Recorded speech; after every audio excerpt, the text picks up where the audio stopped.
Hey, welcome back to another episode of Caffeinated CX, where we talk about CX and stuff, all in a hyper caffeinated state.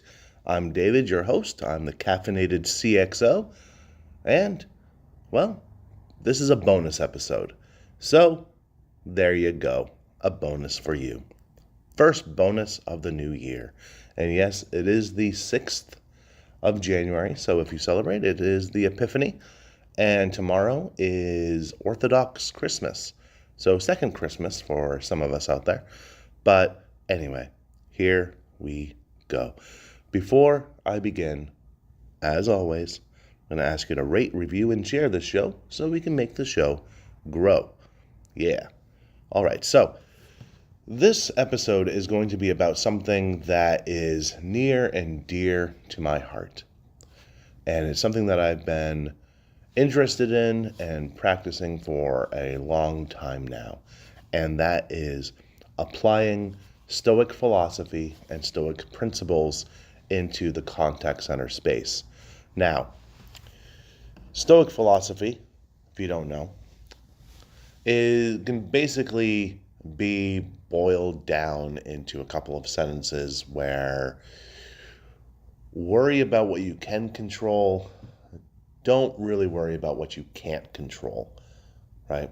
So if you ever heard the serenity prayer, it's basically that, right?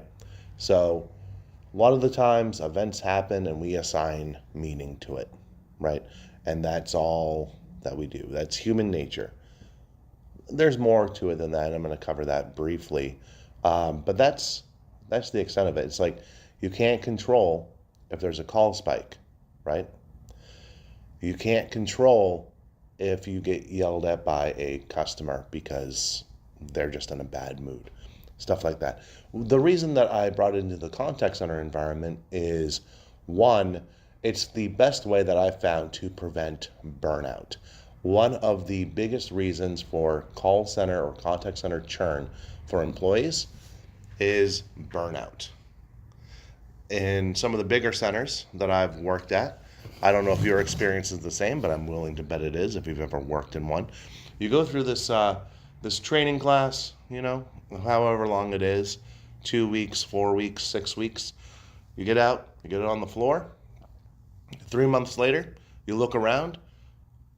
You're the last person from your training group.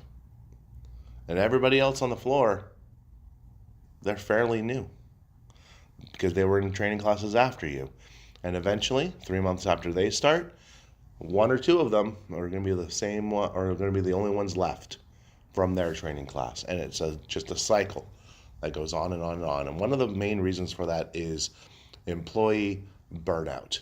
Also could go into the fact that, a lot of bigger call centers, they're managed by spreadsheet managers. They don't get to know the employees because there's not a good supervisor to employee ratio, or the team leads or the supervisors aren't allowed to get to know the employee.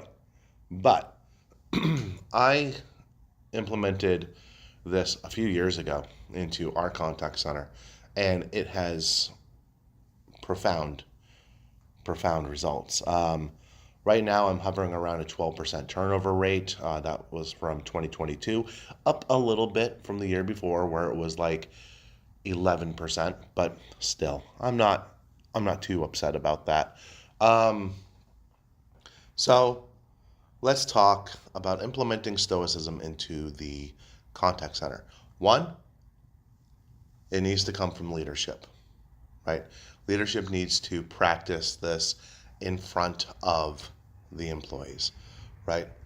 There's taking responsibility, there's focusing on what you can control, and then there's live with arete. Those are the three major things with Stoicism. Every morning on one of the channels in our Discord group, I post the page of the Daily Stoic by Ryan Holiday just as a screenshot of the PDF I have of it, which is pretty cool. I do that every day. Sometimes on the weekend I will miss a day, so I'll double up on the day after. I'm working on that. That's hard sometimes. So in our onboarding training, we We cover Stoicism. No, it's not like a lecture on 2,000-year-old plus philosophy, but it's a very short segment of our onboarding training. Day one, where we go over the policies, procedures. We cover CX in detail. Like we go over the peak end rule. We go over the line experiment, everything like that. So, but live with arete is the first one I'm going to cover. This is about being your best version in the here and now. If we want to live that supremely happy life, we need to express our best self in every moment. It's about aligning our chosen actions with our deep values. Focus on what you can control. This is the most prominent principle in Stoicism. The Stoics realize that there are things we control and things we don't control.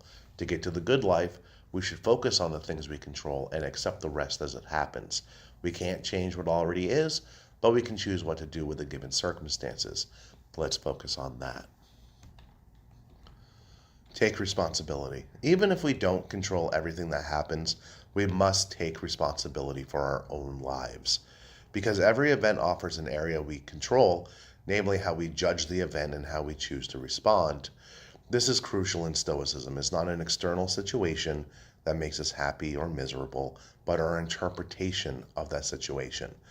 If we take responsibility and don't let outside events determine our well-being, then we can express our best self and become supremely happy. And then I ask the question, what are you doing to live as your ideal self today? What steps do you take? What goals do you have? Who do you want to be? Then we cover the 4 cardinal virtues. The 4 cardinal virtues are wisdom, justice, courage, and self-discipline. Wisdom is about understanding how to act appropriately. Wisdom includes excellent deliberation, healthy judgment, perspective, and good sense. Justice is about knowing how to act well in our relationships with others. Justice includes good-heartedness, integrity, public service, and fairness. Courage is about knowing how to act correctly when facing fearful situations. Courage includes bravery, perseverance, honesty, and confidence. Self-discipline is about knowing how to act right despite emotions such as desire, inner resistance, or lust. Self-discipline includes orderliness, you know what I mean, self-control, forgiveness, and humility. The Stoic dichotomy of control is kind of the last segment. That some things are up to us and others are not. It is really about the recognition of 3 levels of influence we hold over the world. High influence is our choices and judgments and actions. Partial influence is health, wealth, relationships, and outcomes of our behaviors. No influence is weather, ethnicity, and most external circumstances. While there are many things we don't control, we're still left with plenty of power. Living with arete, the key component to get to the good life, is something we can control. So the Stoics argue that events carry no meaning at all, and only our judgments make them good or bad. It's not events, but our opinions about those events that are the cause of a troubled mind. Ultimately, good and bad can only be found in our judgments and actions, the things we control. If we take responsibility in our situations, we become immensely powerful. We can think before we act or react. No matter the situation, we can choose our response and decide what the situation means to us. We don't need to get upset by anything outside our control, even though it's so easy to do. Suddenly, what happens around us doesn't matter so much anymore, and we can choose to align our actions with our best self and act in a wise, serene, and forgiving way. That's why Epictetus, who, if you don't know who Epictetus was, he was a slave who turned philosopher. But he advises to always have 2 rules ready in mind. There is nothing good or bad unless we choose to make it so. We shouldn't try to lead events, but follow them. The lesson here is simple. Resistance is futile, so lower your shields and prepare to become one with the Borg. Never blame other people or outside events for our state of mind, but take responsibility, accept the things as they are, and try to make the best given the circumstances. Stoicism teaches that we're very much responsible for our own happiness and unhappiness. It's not what happens to us that matters, but how we respond. We can refuse to let the hands we're dealt decide over our well-being. The Stoics say that outside events and other people may have the power to affect how and even whether we live, but they don't have the power to ruin our lives. Only we can ruin our lives by getting jerked around by things we don't control. Therefore, we must take responsibility and focus on where our power lies. Now, that's part one of the mindset preventing burnout training that we do. So there's more to it, but I just wanted to share that because it is one of the things that has helped me most in life and has helped a lot of the staff in my contact center. So, which is just a really cool thing to have, you know? So, I don't know. Plus, Marcus Aurelius, Seneca, Epictetus, Zeno, all cool cats, and their words of wisdom deserve to be shared with whoever will listen. And you know what? Stoicism might not help you. Stoicism might not help your particular agents or employees or peers, right? But it might, right? And if you lean into it, and if you demonstrate the Stoic philosophy, the Stoic tenets, and those 4 cardinal virtues, it's going to start rubbing off on other people. And let's face it, we could all use some tactics to overcome burnout, no matter what your role or position is. And with that, get back to work.